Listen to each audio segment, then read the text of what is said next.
What's going on? Jake here with Uncommon EDC, and today we're taking a look at the RoseCraft F1 fixed blade.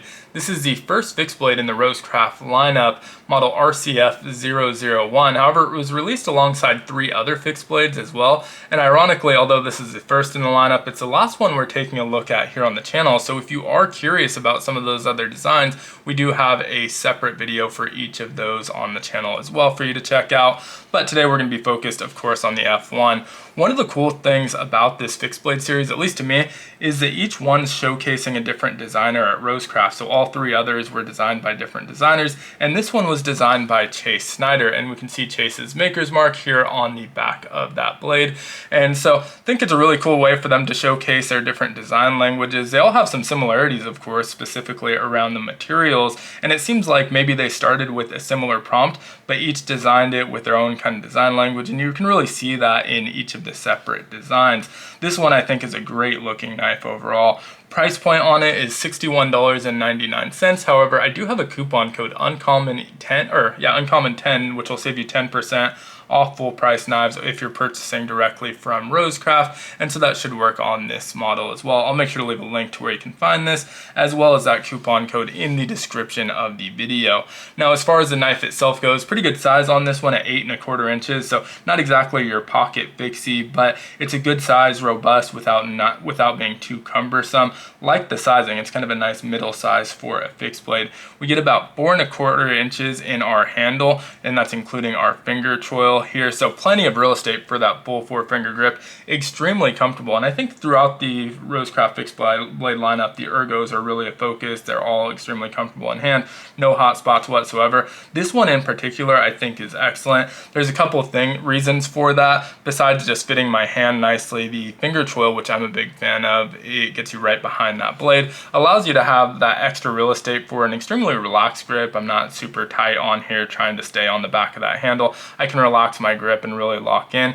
And then the thumb ramp with the aggressive jimping back here is another thing that I really like. And so even if you're just index finger and thumb, you can lock in that grip extremely secure without even wrapping those other fingers around there. So obviously those are just adding a little bit more stability. One of the other things that I love that he did with this design is the micro jimping that we see on the spine of the knife. So not quite as aggressive as the main jimping. This is kind of the intended grip, but you may want to use it in different grips. Maybe you want to get a little bit more pressure behind that blade. You can extend that thumb up, land on the micro jimping up here, and it still locks your thumb into place. It's a little bit more subtle than the aggressive jimping we have here, but it's still very grabby. Now, if you want a more controlled cut, maybe you want to get your index finger right behind the tip of that knife for those utility cuts, you can get right up behind there with your index finger, and the micro jimping once again is just in that perfect placement. So all 3 positions, just excellent ergos on this knife. Very, very well thought out. Another nice thing you see here is that we do have that peekaboo kind of lanyard hole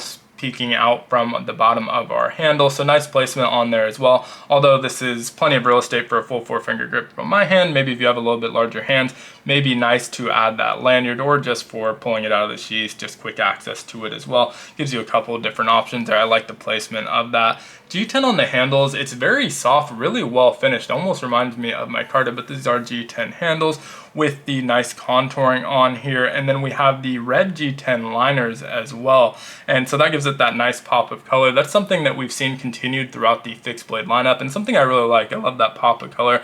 Just makes it look nice, a little bit easier to identify if you drop this. That green may blend in with some of the plants and stuff around, even with the dirt, but that red is going to pop for you. And they also expose that full tang construction, so you can see all the way around that knife to see that you get the full tang construction on these, of course.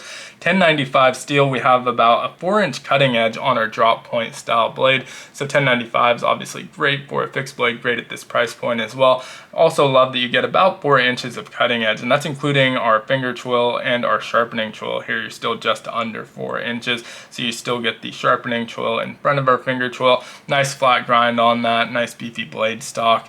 Not too heavy, but also not too light, so it fills up the hand nicely. It's really well weighted and balanced. Weighs about 5¼ ounces with just the knife only. If we include our Kydex sheath in that, we're looking at about 8.32 ounces. But again, really well balanced and just feels nice in the hand. It doesn't feel particularly light or particularly heavy, so it's kind of right in that sweet spot. Now, looking at our sheath, we do get the standard Kydex sheath. Really nice retention on here. So you can see sits in there nicely, no rattle or anything, so locks into place nicely, but it's also not so tight that it's difficult to remove. You can just put some pressure and it will pop off. You can see it does come installed with the universal mount, but we have plenty of mounting options if you want to switch it over to an ulti-clip or a discrete carry concept or any of those other clips out there. You have plenty of different mounting options to do that. You can even make something out of paracord or whatever you want there. And so it does give you a little bit of versatility for swapping out that universal mount, but of course it does include that universal mount, which you can obviously just open up. You see the different screw hole placements, but it's already installed, so you don't have to worry about that. You can install it onto your belt or whatever you want there. And so just a really nice sheath overall, really solid package. Again, with the sheath, we're looking at a carry weight of about 8.32 ounces.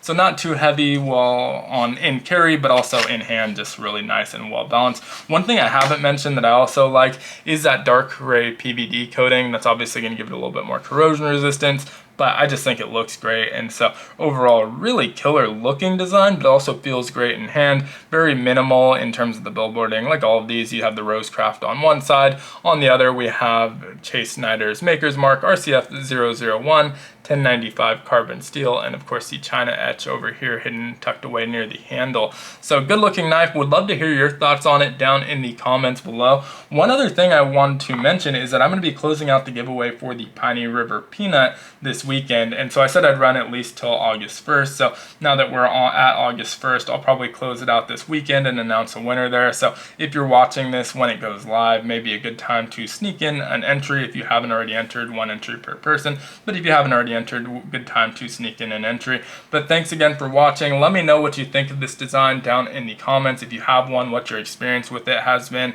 And as always, if you enjoyed the video, consider liking, commenting, subscribing, checking out some other content. All helps the channel out a ton, and I hope you have a great one. Take care.